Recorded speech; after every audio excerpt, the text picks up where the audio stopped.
Bonjour et bienvenue sur le podcast Explore Japon, le podcast qui explore le Japon sous toutes ses coutures. Des conseils voyages, de la culture ou bien de la vie de tous les jours en passant par l'apprentissage du japonais, partons ensemble 2 fois par semaine pour ce magnifique pays qu'est le Japon. Bonjour à tous, dans ce nouvel épisode on va faire dans le très personnel et je vais vous parler un peu de mes petits plaisirs gustatifs au Japon. Vous l'aurez sûrement compris au fil des épisodes, mon truc c'est les cafés. Et j'aurai du mal à vous conseiller sur les restos, car je n'en connais finalement pas énormément. Je préfère souvent avoir un budget café et pâtisserie, parce que j'avoue j'adore le sucré, que pour les restaurants. Et ne travaillant pas depuis 2 ans, je ne peux pas me permettre non plus de faire des restos régulièrement, mes économies ne sont pas extensibles, hélas, et encore moins là en ce moment, où c'est la fin de mon projet, et que je suis censé rentrer en France bientôt, mais qu'avec le coronavirus, je ne sais pas si mon vol sera annulé ou pas, je ne sais pas combien ça va me coûter, si je vais devoir reprendre un nouveau vol et si ça va me coûter une blinde, sachant que pour retrouver un boulot, ça paraît compliqué aussi en ce moment, donc financièrement, les restos, en ce moment, on évite un petit peu. Et en parlant de finances, je sais, je vous en ai parlé dans le dernier podcast, mais j'ai ouvert une page Tipeee, donc si vous voulez soutenir le podcast et me soutenir dans mon travail, vous pouvez donner 1 euro, 3 euros, 5 euros, 10 euros ou plus, si vous êtes Crésus, on ne sait jamais. Si vous voulez être mon mécène, n'hésitez pas, ça sera avec plaisir, mais je pense que votre argent, vous préférez le mettre dans des vacances. Mais si vous voulez donner un petit peu d'argent, j'ai une page Tipeee qui s'appelle, donc vous allez sur le site de tipeee.com ou .fr, je sais plus, et vous faites /explore-japon, ou vous tapez Explore Japon. Pareil, je mettrai les liens de toute façon sur le site. Si vous voulez m'aider, ça sera avec grand plaisir. Et je le répète, il n'y a aucune obligation. Le podcast reste et restera gratuit quoi qu'il arrive. Je vais continuer, même si je rentre. Il y a des gens qui m'ont posé la question. Oui, je vais être obligé de rentrer en France. Je ferai un podcast spécial, comme je vous l'ai dit, pour vous expliquer un peu ma situation. Je vais devoir rentrer en France, mais je continuerai de faire le podcast parce que j'ai des tonnes de sujets d'émissions encore dans ma besace. J'en ai encore une quinzaine qui sont prêts à être enregistrés, il y en a d'autres qui sont déjà écrits, et j'ai encore plein d'idées, donc vous inquiétez pas, le podcast va continuer pendant longtemps. Mais on commence à avoir un petit peu faim, et donc on va retourner sur la bouffe au Japon. Et comme je vous le disais, en plus au niveau des restaurants, je dois l'avouer, quand j'aime bien un lieu, un restaurant ou un café, j'aime bien retourner régulièrement. Je suis un mec un peu à habitude. Alors j'avoue, j'essaye plein de coffee shops, mais par exemple à Tokyo, je vais toujours retourner à Fuglen plusieurs fois. Je vais peut-être faire Fuglen quasiment tous les matins ou presque, et aller essayer 1 ou 2 coffee shops pendant mes balades. Je suis vraiment un mec d'habitude, quand il y a un truc que j'aime bien, j'y vais, et je dépense mon argent là-bas, le restaurateur ou le barista peut être content. Mais cependant, il y a certains trucs que j'adore manger. Alors je vais pas vous donner des adresses de resto, ni faire un resto tour. Je vais juste vous parler de mes plats préférés, qu'ils soient sucrés ou salés au Japon. Et on va commencer par le plat très basique, mais qui est sûrement un de mes préférés quand il est bien fait. C'est le tonkatsu avec du curry. Du porc pané avec du riz et une sauce un peu épicée. C'est la bouffe de chez maman qu'on aime. Vraiment, c'est super chouette. Et je dois l'avouer, au Japon, j'ai pas vraiment pris le temps de cuisiner. Pourtant, là dans ma coloc, j'ai une cuisine qui est à peu près potable. Quand j'habitais tout seul, j'avais une bonne cuisine qui était très sympa, mais j'avais pas de four, j'avais juste un micro-ondes, mais j'avais quand même de quoi faire. Mais j'avoue, les travails, les devoirs, etc., l'envie de se balader, j'ai pas passé beaucoup de temps dans les fourneaux, j'ai fait des trucs vraiment très basiques. Mais je me suis toujours dit que si un jour j'ai un visa travail en poche, et que je vis à plein temps au Japon, que j'ai mon appartement pour moi, que je sais que ça va durer sur le long terme, j'essaierai de commencer à cuisiner un peu à la japonaise. Et franchement, faire des tonkatsu au curry, je pense que c'est pas le plus compliqué à faire, mais ça serait sûrement l'un de mes premiers plats que j'essaierai. Ensuite, il faut savoir, j'ai beau avoir l'alimentation d'un garçon de 12 ans. En gros, j'aime les vaches et les patates. Et surtout pas tout ce qui est vert et les légumes. Bon, je mange des légumes et autres quand même, je ne suis pas non plus totalement anti-légumes, mais j'avoue, c'est pas un plaisir pour moi. Quand il y en a, j'en mange, mais si je dois choisir, c'est pas moi qui vais faire le premier pas vers le légume. Et pourtant, dans un de mes restaurants préférés, et où je vais souvent sur Kyoto, l'un de mes plats préférés, c'est un plat à base de kimchi. Ils ont un très bon plat de riz au kimchi avec du porc, et c'est vraiment délicieux. En plus, c'est pas cher, il y a vraiment de quoi manger, car c'est aussi ce qu'on peut reprocher parfois au Japon, c'est les quantités qui sont un peu légères pour moi. Pour quelqu'un qui mange un petit peu, qui a un petit appétit, le Japon c'est parfait. Pour des gros mangeurs, c'est quand même un petit peu moins cool. Parfois, on peut être un petit peu déçu par la quantité dans l'assiette, parce que le japonais aime les petites quantités en général. Par exemple, ça m'est déjà arrivé de voir arriver une pizza dans un restaurant et me demander si c'était le menu enfant, hein, parce qu'au niveau de la taille, c'était vraiment tout petit. Et en train de se dire, c'est mignon, mais ça va pas me nourrir ce truc-là. Moi, je mange qu'un repas par jour, il faut le savoir, je ne mange pas le midi. Je sais, c'est pas bien, j'ai une alimentation qui est totalement pourrie, je ne vous le cache pas. J'aime bien manger un petit déjeuner, manger une petite connerie dans un café. Je ne mange pas le midi souvent parce que j'en ai pas besoin, j'ai pas spécialement faim le midi. Par contre, j'adore me faire un bon repas le soir. Et si je mange même si je mange le midi, et ben le soir j'ai toujours très faim. Et donc quand on voit arriver une taille de pizza très rikiki, la déception, elle est bien présente et je peux vous dire que votre estomac, il vous le fait savoir. Mais revenons aux légumes. Les pizzas c'est sympa, j'aime ça, mais on va revenir aux légumes. Parce que étrangement, au Japon, bah, j'aime bien ça. En fait, c'est pas si étrange que ça, je pense. Ici, les légumes sont parfois cuits et souvent il n'y a pas de vinaigrette ou d'autres sauces. Et moi, la sauce, bah, c'est souvent un truc que j'aime pas trop. Ou alors, ça va être à base de sauce soja. Et du coup, bah là, j'aime bien manger des légumes ici et c'est vraiment très surprenant. Je sais pas vraiment parce que genre je suis omnibulé du Japon et je me dis que tout est mieux au Japon. Vraiment, quand je retourne en France et qu'on me sert des légumes, souvent j'aime pas ça.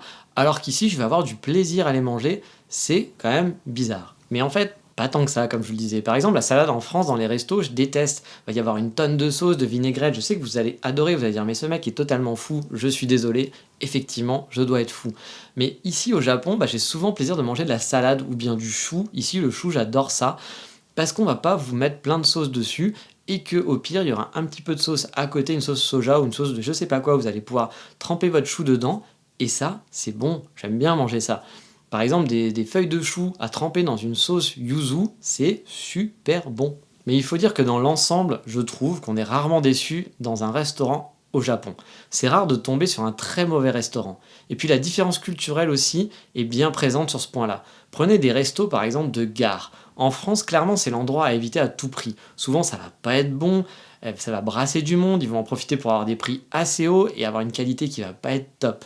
Et bien ici, je vous en ai déjà parlé, les gares sont des vrais hubs de vie. Et les restaurants ne sont souvent pas mauvais. Je dis pas que vous trouverez les meilleurs de la ville, mais vraiment la qualité n'a rien à voir avec les restaurants de gare chez nous. Si vous ne savez vraiment pas où manger, vous trouvez toujours tout un tas de restaurants dans les derniers étages des gares, et il y en aura pour tous les goûts.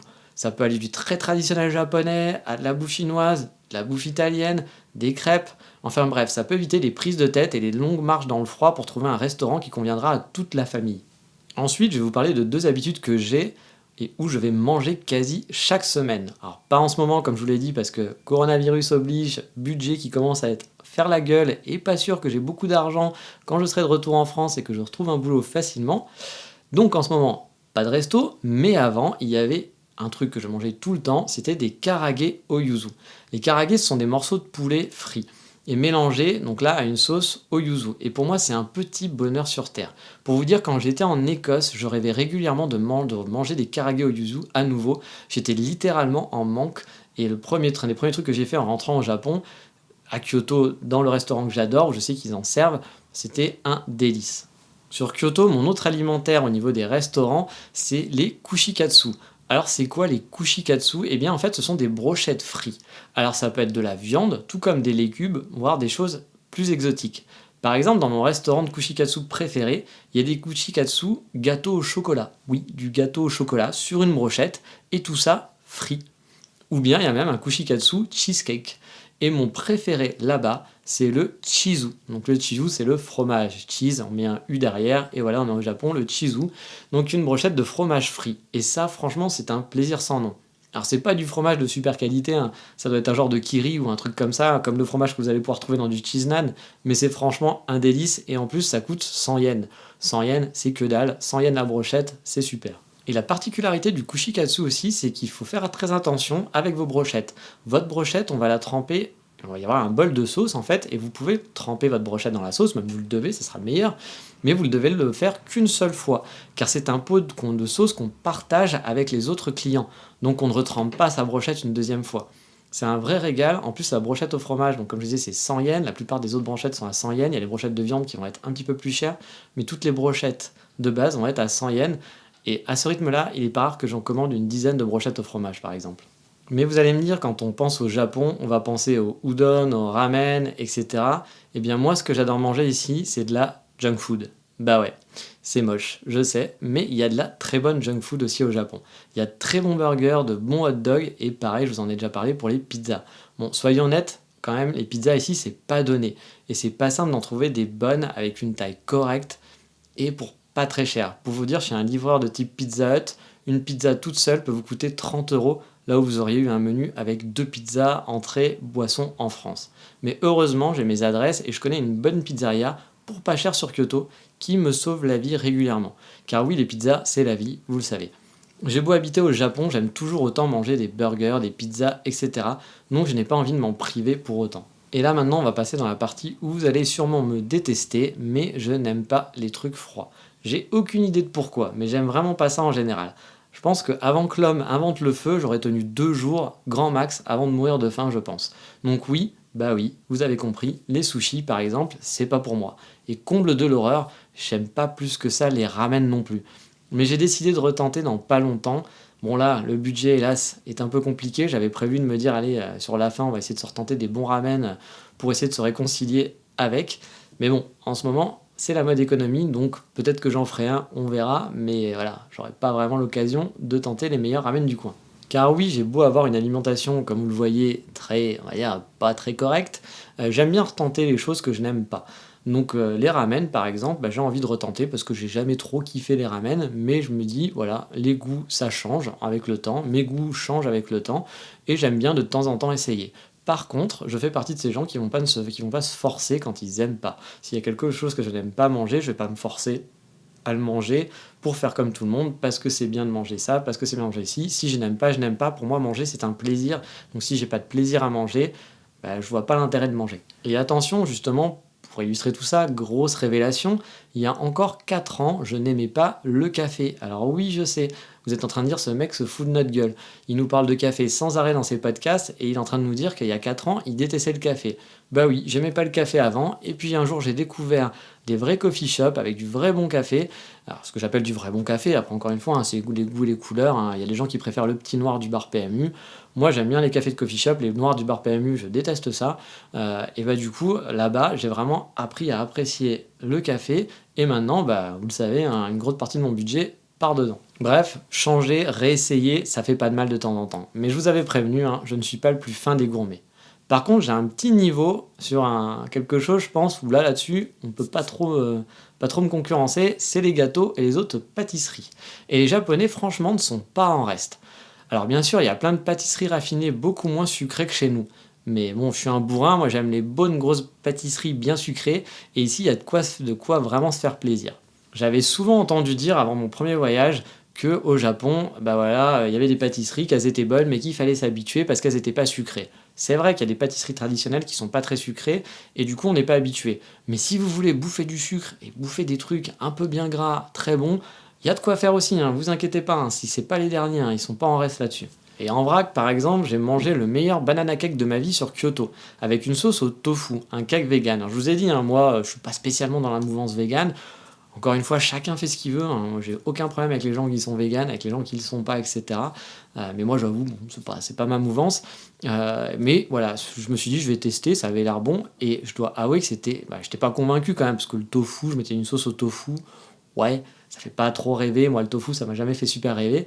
Mais ce banana cake, franchement, j'en bave rien qu'en parlant. Il y a des tartes de toutes sortes aussi à tomber à Kyoto dans certains coffee shops. Pour ceux qui auraient peur de ne pas savoir quoi manger au Japon, franchement, pas d'inquiétude, il y a vraiment de tout.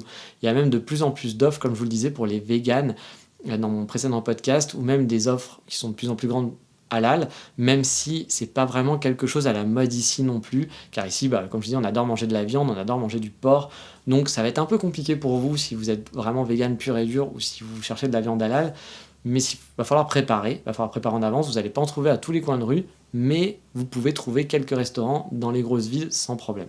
Et pour vous dire, hein, vraiment, vu mon alimentation, vous l'avez compris, d'enfant de 12 ans, lors de mon premier voyage, mes amis se demandaient vraiment et s'inquiétaient de ce que j'allais manger, pensant qu'on mange des sushis au Japon. Bah, je peux vous assurer que j'ai bien mangé et plein de trucs bien gras, il n'y a aucun problème pour ça. Mais par contre, ce qui est très surprenant, c'est que j'ai beau manger des trucs très gras ici, je perds un poids extraordinaire à chaque fois que je viens ici, que ce soit en vacances ou quand j'y vis. C'est-à-dire que quand je suis en France, j'ai tendance à grignoter beaucoup, à manger des petits gâteaux, des choses comme ça, etc., à droite à gauche. Et du coup, bah voilà, je fais souvent des poids qui sont pas très raisonnables. Je suis pas non plus obèse, mais voilà, je suis pas quelqu'un de maigrichon, on va dire. Et quand je suis au Japon, il m'arrive facilement de perdre en voyage, par exemple, pendant 2 mois, je peux perdre 6 kilos sans aucun problème. Et pourtant en mangeant très bien. Je ne sais pas pourquoi, peut-être parce que je marche plus, peut-être parce que je grignote moins aussi, parce que c'est vrai que les gâteaux, il y en a, mais ils sont moins funky, il faut l'avouer. Il y a des bonbons qui sont bons, il y a quelques gâteaux qui sont chouettes, mais ça vous donne moins envie de mettre la main dans le paquet toutes les 5 minutes, vraiment. Quand je parle des gâteaux, je parle vraiment des paquets de gâteaux, hein. On va dire allez, du granola, du petit écolier, des choses comme ça. Bah, les paquets de gâteaux ici, ouais, c'est quand même moins funky, et je pense que du coup, je grignote moins, et du coup, je maigris. Là, pour vous dire, quand j'étais venu en tant qu'étudiant, j'avais beaucoup grossi avant de venir, et je faisais dans les 80 et quelques kilos. Je crois que je faisais 84. À la fin, quand je suis reparti, avant de repartir en Écosse, je ne faisais plus que 69 kilos. Je n'ai rien fait. Je n'ai pas fait de sport, je n'ai pas fait de régime. J'ai bien mangé. J'ai mangé beaucoup de conneries, beaucoup de gâteaux, des pâtisseries dans les cafés. Je ne mangeais pas des trucs forcément très light. Et j'ai quand même perdu de 84 kilos à 69 kilos en ne faisant rien du tout. Après, c'est personnel, hein. Il y a des gens au Japon qui grossissent, je sais. Moi, c'est tout l'inverse. Mais il n'y a pas que les restaurants aussi, hein. Dans la vie de tous les jours, il y a aussi les combini, ou autres supermarchés. J'ai mes petits plaisirs. Et mon plus gros, c'est sûrement les tranches de pain de mie. Parce que oui, les grosses tranches de pain de mie épaisses. Chez nous, le pain de mie, c'est des tranches qui sont fines. Ici, non, c'est des tranches moelleuses et très épaisses. Vous allez même pouvoir choisir la taille de la tranche. C'est-à-dire que le pain de mie va faire la même taille, le paquet va faire la même taille, mais on va vous proposer un pain de mie coupé en 4 tranches, en 5 tranches ou en 6 tranches pour avoir une épaisseur plus ou moins grosse. Donc ça, moi j'adore, je prends souvent des tailles 5 et c'est mon petit plaisir de bouffer ces pains de mie tout épais, tout moelleux. J'adore le pain de mie au Japon. Autre petit snack des combini qui fait tout le temps plaisir et qui passe facile quand vous avez une petite faim, c'est le fameux Pocky, ou connu chez nous sous le nom de Mikado. Ici, il y en a dans tous les goûts, suivant les saisons, les events ou même la région où vous êtes. C'est un petit encas qui se mange très vite, qui ne coûte pas bien cher et qui fait plaisir. J'aime bien regarder aussi le mochi de saison au 7-Eleven. C'est pas vraiment un mochi, mais ça y ressemble. Le mochi, vous savez, c'est le gâteau pâte de riz fourré à quelque chose. Bien, au 7-Eleven, il y a une gamme qui change régulièrement, plus gros qu'un mochi normal et souvent fourré de différentes choses. Le meilleur que j'ai eu, c'était un menthe chocolat. Je regrette tellement que ça soit quelque chose de saisonnier parce que j'étais devenu drogué pendant les 2 semaines où je l'ai vu en magasin. Dès que je pouvais, j'allais en acheter un. À la limite, tant mieux, je vais dire, pour mon budget et pour le poids. Et il y a énormément de pâtisseries japonaises qui font vraiment envie, mais peut-être que je referai un épisode spécial sur vraiment les pâtisseries spéciales, parce que comme vous l'avez vu, moi je ne mange pas spécialement japonais, je mange ce qui me fait plaisir. Il y a des choses au Japon que j'aime bien, des choses japonaises, et puis il y a des choses qui ne sont pas japonaises, mais que les Japonais vont faire bien aussi. Par exemple, il y a un hot dog que j'adore à Osaka, et ils font un super hot dog, c'est super bon. Mais voilà, je suis pas quelqu'un qui va se dire je suis au Japon, je vais manger des sushis et des ramen. Non, je mange ce qui me fait plaisir. Mais je ferai peut-être un épisode quand même sur les pâtisseries ou les plats vraiment spécifiques du Japon pour vous les présenter tout simplement si vous venez en voyage et que vous voulez découvrir après par vous-même et que vous ayez déjà une petite liste. Peut-être qu'un épisode sera en préparation là-dessus, je vais y penser. Si ça vous intéresse, n'hésitez pas justement à me dire ah ouais tiens ça peut être un épisode sympa sur le Facebook de l'émission, sur Instagram, vous faites un petit message, ça fait toujours plaisir. Mais voilà, maintenant on va passer au coup de cœur du moment et on va rester dans le thème puisqu'on va parler de livraison.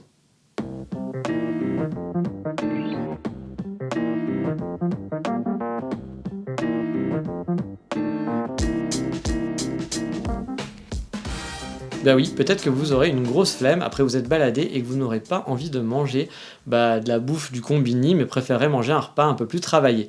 Eh bien sachez qu'au Japon, comme chez nous, les livreurs à domicile, ça fonctionne à toute berzingue.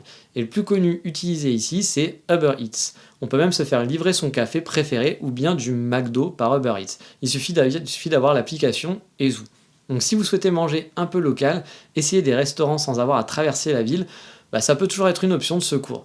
Bien sûr, il sera plus sympa d'aller en ville, dans le restaurant, ça sera largement plus sympathique avec l'ambiance, mais bon, parfois on n'a pas envie de bouger, on a envie de rester au chaud, eh bien, retenez dans un coin de votre tête que l'option Uber Eats marche très bien ici, l'application peut être en anglais, donc vous pouvez commander facilement, ça sera pas super compliqué, peut-être au niveau de l'adresse, ça peut être un peu chiant, mais dans l'ensemble, vous allez pouvoir vous en sortir.